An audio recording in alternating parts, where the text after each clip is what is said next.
Hello friends, welcome to Mission IS. So this is the second lecture of the basics of the Indian polity for your UPSC civil service exams. तो yesterday what we learned, हमने कल सीखा कि parliamentary system क्या है. अब देखेंगे और बेसिक स्ट्रक्चर हमने देखा, amendment power of the parliament देखा. अब यहाँ पे कुछ चीज़ जो टॉपिक रह गया है, फेडरल स्ट्रक्चर. पहले दिखा, थोड़ा सी रिवाइज कर दो कि parliamentary system is a very responsible system of government in which executive is responsible to the legislature. Executive कौन है? Executive is nothing but the ruling government. Modi ji और मोदी जी की कैबिनेट और काउंसिल ऑफ मिनिस्टर, ये एग्जीक्यूटिव का हिस्सा है. काउंसिल ऑफ मिनिस्टर भी इसे कहते हैं, ठीक है, जो कि रिस्पॉन्सिबल है. और गवर्नमेंट भी हम कह सकते हैं, सेंट्रल गवर्नमेंट, जो कि रिस्पॉन्सिबल है लेजिस्लेचर. लेजिस्लेचर कौन है? पार्लियामेंट. तो parliamentary system, main objective behind the parliamentary system is the executive is responsible to the legislature, या दूसरे वर्ड्स में, दूसरे सेंटेंस में कहूँ तो council of minister is responsible to the Lok Sabha, क्योंकि लोकसभा के इलेक्शन से ही गवर्नमेंट बनती है, ठीक है. अगर लोकसभा ने नो कॉन्फिडेंस मोशन पास कर दिया तो रूलिंग गवर्नमेंट को रिजाइन करना पड़ेगा. दूसरा आता है कि फेडरल स्ट्रक्चर की मीनिंग क्या है. फेडरल स्ट्रक्चर मीन्स कि हमने ये जो प्रोविजन लिया, ये हमारा मोर और लेस मिलता है अमेरिका से, लेकिन originally we borrowed this feature from the, हमने ये कॉपी किया फ्रॉम, कहाँ से किया? कैनेडियन कॉन्स्टिट्यूशन से किया. फेडरल की मीनिंग है dual set of government. India में दो सेट ऑफ गवर्नमेंट है. एक तो देखिए सेंट्रल गवर्नमेंट है, पार्लियामेंट का बनाया हुआ कानून पूरे मुल्क में, पूरे देश में इम्प्लीमेंट होगा.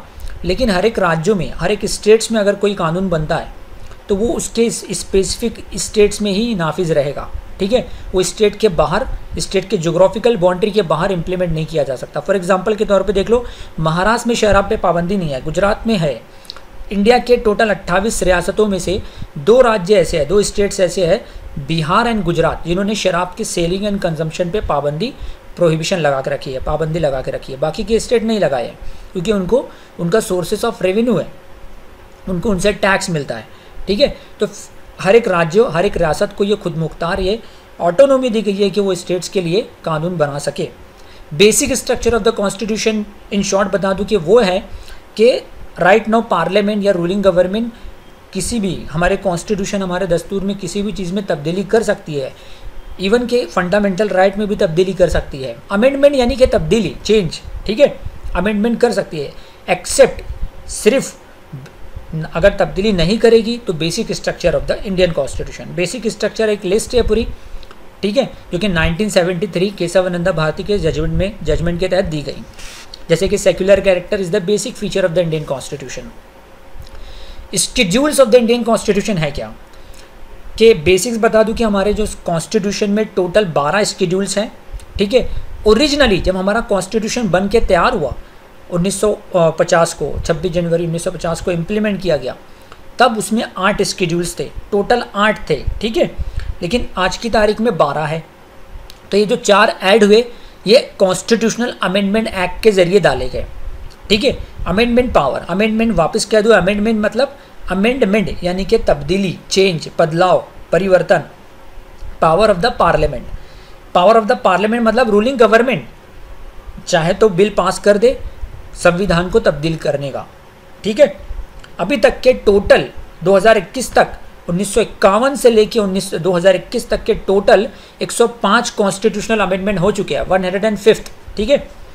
जिसमें से आपको सारे के सारे याद नहीं रखना है. जैसे कि फर्स्ट कॉन्स्टिट्यूशनल अमेंडमेंट एक्ट की बात करता हूँ, जैसे कि आप स्क्रीन पे देख रहे हो कि फर्स्ट कॉन्स्टिट्यूशनल अमेंडमेंट एक्ट, पहली बार जो तब्दीली की गई हमारे कॉन्स्टिट्यूशन में, हमारे दस्तूर में, वो जो अमेंडमेंट बिल था उसको कहते हैं फर्स्ट कॉन्स्टिट्यूशनल अमेंडमेंट बिल 1951. उसके तहत क्या किया गया कि ज़मींदारी सिस्टम को ख़त्म किया गया. ज़मींदार क्या थे, ये अब मॉडर्न इंडियन हिस्ट्री में जाइए तो फटाफट बता दूं कि ज़मींदार एजेंट थे ब्रिटिश गवर्नमेंट के, अंग्रेज़ों के दौर में, जो किसानों से लगान वसूल किया करते थे. ज़मींदार को 89% रखते थे अपनी जेब में, ज़मींदार 11% अपनी जेब में रखते थे एज अ कमीशन, और बाकी का 89% अंग्रेज़ गवर्नमेंट को, ब्रिटिश गवर्नमेंट को दिया करते थे. या दूसरी लैंग्वेज में कह दूं कि 1/11 केप्ट बाय, एक में से 11वां हिस्सा, 11 में से एक हिस्सा ज़मींदार रखेगा, और 10 में से 11 में से 10वां हिस्सा, 10 हिस्से ब्रिटिश गवर्नमेंट रखेगी, ठीक है. लेकिन जब अंग्रेज़ गए तो सारी ये जो लैंड्स थी वो ज़मींदारों के हाथ में आ गई. तो इस तरीके से जो लैंडलेस फार्मर है, जो किसान जिनके पास ज़मीन नहीं थी खुद की, उनको ज़मीन देने के लिए गवर्नमेंट ने ज़मींदारी सिस्टम को एबॉलिश किया through the first constitutional amendment act. अब आ जाती है बात, कई लोगों ने उठ के जुडिशरी में कोर्ट में याचिका दायर करी गवर्नमेंट के खिलाफ कि उन लोगों का फंडामेंटल राइट लिया गया। तो जैसे ये ज़मीन, किसी की ज़मीन है, राइट टू कि किस में आता है, फंडामेंटल राइट का हिस्सा था, राइट टू प्रॉपर्टी। लेकिन राइट नाउ अभी जो एट प्रेजेंट सिचुएशन है कि right to property fundamental right का हिस्सा नहीं है, ये एक लीगल राइट है। ठीक है, इस पर भी क्वेश्चन बन सकता है। अब आप देख रहे हो यहाँ पर बहुत इंपॉर्टेंट चीज़ मैं बता रहा हूँ कि जुडिशियल रिव्यू, ये जुडिशियल रिव्यू जो मेन टॉपिक है, judicial review of the 9 schedules. Judicial review है क्या? ठीक है, जुडिशियल से वर्ड है कोर्ट रिलेटेड टू न्यायालय, रिव्यू मतलब नज़र सानी करना, दोबारा देखना। इसका मतलब ये है कि इंग्लिश में पहले एक्सप्लेन करता हूँ, the judicial review through the judicial review power, it is the power of the supreme court and high court can declare the constitutional validity of the decisions or legislature or laws made by the executives or judiciary, executives और legislatures। ठीक है, कि जो ruling government parliament के ज़रिए कानून बना रही है, ठीक है, पार्लियामेंट के ज़रिए कानून बना रही है या ऑर्डिनेंस जारी कर रही है सेंट्रल गवर्नमेंट या स्टेट गवर्नमेंट, अगर वो हमारे संविधान के, हमारे दस्तूर के खिलाफ जाता है तो जुडिशरी के पास पावर है। तो सबसे ज़्यादा पावर किसके पास है? जुडिशरी के पास, सुप्रीम कोर्ट के पास पावर है। इवन सुप्रीम कोर्ट के पास ये पावर है कि पार्लियामेंट के बनाए हुए कानून को भी वो नलिफाइड, वॉइड यानी कि कैंसिल कर सकती है। स्ट्रक डाउन वर्ड यूज़ होता है, स्ट्रक डाउन कर सकती है, डस्टबिन में डाल सकती है। तो सुप्रीम कोर्ट के पास पावर यही इतना ज़्यादा है। लेकिन हर किसी कानून को नहीं, सुप्रीम कोर्ट के जज को उसका रीज़न भी देना पड़ेगा पब्लिक ऑफ इंडिया को, इंडिया की जनता को, कि क्यों किया। बिकॉज अगर कोई प्रोविज़न पार्लियामेंट के ज़रिए कोई कानून बना है, उसके प्रोविजंस हमारे कॉन्स्टिट्यूशन के प्रोविज़न के खिलाफ जा रहे हैं, तभी सुप्रीम कोर्ट उसे निकाल फेंक सकता है, नहीं तो नहीं कर सकता है। ठीक है, that is the power called judicial review. अब आ जाते हैं 99 कॉन्स्टिट्यूशनल अमेंडमेंट एक्ट। गवर्नमेंट ने 2016 में, ये मोदी जी की गवर्नमेंट ने एनजैक नामी लॉ कानून पास किया था, नेशनल जुडिशियल अपॉइंटमेंट कमीशन। हमारा कॉन्स्टिट्यूशन ये कहता है कि जुडिशरी जो रहेगी वो इंडिपेंडेंट रहेगी, उसमें एग्जीक्यूटिव का यानी रूलिंग गवर्नमेंट का कोई इंटरफेरेंस नहीं होना है। ठीक है, लेकिन मोदी जी ने कहा कि हमारा लॉ मिनिस्टर भी आपके अपॉइंटमेंट कमीशन में, यानी सुप्रीम कोर्ट के जो जजेस who will become the chief justice of India, chief justice कौन बनेगा, सीनियर मोस्ट जज बनेगा, ये डिसाइड किया जाता है जजेस 30 से जो जज जितने भी जज है सुप्रीम कोर्ट में 30-35 वो मिलके बैठ के डिसाइड करते हैं। लेकिन उस मीटिंग में रूलिंग गवर्नमेंट ने कहा कि हम इस बिल के तहत ये डिक्लेयर कर रहे हैं कि हमारा लॉ मिनिस्टर भी आपकी मीटिंग में शामिल रहे। सुप्रीम कोर्ट ने कहा कि that is the clear interference of the executive in the judiciary, तो उस कानून को उसने निकाल फेंका और स्ट्रक डाउन किया। इस तरीके से आधार को भी गवर्नमेंट ने मैंडेटरी बिल के तौर पर पास किया था, तो सुप्रीम कोर्ट ने उसे कैंसिल किया, क्योंकि आधार में हमारे बायोमेट्रिक डिटेल्स रहती है। राइट टू प्रिवेसी जो कि आर्टिकल 21 फंडामेंटल राइट का हिस्सा है, उसको निकाल फेंका। तो सारी चीज़ें मैं आपको गाइड करता चलूँगा। ठीक है, डोंट वरी अबाउट दैट। ये जो इंपॉर्टेंट है कि पार्लियामेंट हमने देख लिया, parliamentary committee is also important. इस पर हम डिटेल में, ये एग्ज़ाम में तो नहीं आने वाला है। ठीक है, बस PM कह दूँ, PM is the head of the government while president is the head of the state. अच्छा, क्या क्या यहाँ पर देखिए, पहले काउंसिल ऑफ मिनिस्टर देख लेते हैं। काउंसिल ऑफ मिनिस्टर का साइज़ कितना रहना चाहिए? फॉर एग्जांपल मोदी जी के BJP have the 330 suppose member of parliament है लोकसभा में, तो सबको काउंसिल ऑफ मिनिस्टर में शामिल कर लेंगे? नहीं। लोकसभा की जो टोटल स्ट्रेंथ है 545, उसका 15% से ज़्यादा मेंबर नहीं रहना चाहिए। ठीक है, उतने ही मेंबर काउंसिल ऑफ मिनिस्टर के में आ सकते हैं।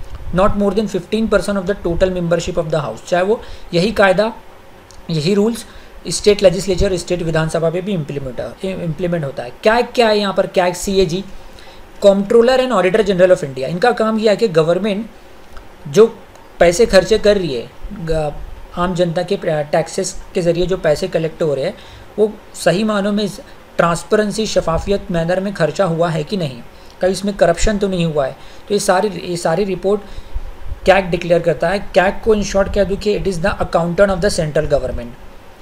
कंसोलिडेटेड फंड ऑफ इंडिया क्या है? कंसोलिडेटेड फंड ऑफ इंडिया, हम एक छोटा सी बच्चा भी है 10 साल का, वो जाता है बिस्किट का पैकेट या कैडबरी के पैकेट लेता है, ठीक है, तो वो GST पे कर रहा है ना, हर कोई जीएसटी पे कर रहा है। अगर वो पैकेटिंग मैनर में पैक्ड मटेरियल खरीद रहा है तो जीएसटी पे कर रहा है। तो ये जीएसटी के ज़रिए जो रेवेन्यू गवर्नमेंट को जनरेट हो रही है, तो सारे पैसे जा रहे हैं कंसोलिडेटेड फंड ऑफ इंडिया में। कंसोलिडेटेड फंड ऑफ इंडिया, इसमें से गवर्नमेंट 1 रुपया भी नहीं निकाल सकती विदाउट द पार्लियामेंट्री अप्रूवल। तो पार्लियामेंट्री अप्रूवल ज़रूरी है इसके लिए, ठीक है। इसीलिए वोट ऑन अकाउंट और अप्रोप्रिएशन बिल गवर्नमेंट को पास करवाना रहता है। पब्लिक अकाउंट्स ऑफ इंडिया, इसमें जैसे कि ईपीएफ के ज़रिए जो पैसे कटते हैं, पोस्ट ऑफिस सेविंग के पैसे हैं, वो इसमें जाते हैं। यहाँ से पैसे निकालने के लिए गवर्नमेंट को पार्लियामेंट्री अप्रूवल की ज़रूरत नहीं होती है। कंटीजेंसी फंड से भी एग्जीक्यूटिव एक्शन के ज़रिए निकाला जा सकता है, पार्लियामेंट की ज़रूरत नहीं रहती है, पार्लियामेंट्री अप्रूवल की ज़रूरत नहीं रहती है, ठीक है। कंटीजेंसी फंड या आपातकाल इमरजेंसी फंड के तौर पर यूज़ होता है। जैसे कि ये क्वेश्चन देख सकते हो आपके कंटीजेंसी फंड के बारे में यूज़ हुआ है। It was establish to meet the unforeseen expenditure pending its authorization by the parliament. Second, the fund is held by the finance secretary on behalf of the president, ठीक है। तो इसका right answer क्या आ गया कि pending its authorization by the parliament. Authorisation मतलब parliament की permission की ज़रूरत रहती है, अथॉरिटी की नहीं। सेकेंड स्टेटमेंट राइट रहेगा, ठीक है। जब सेकेंड राइट है तो ऑप्शन बी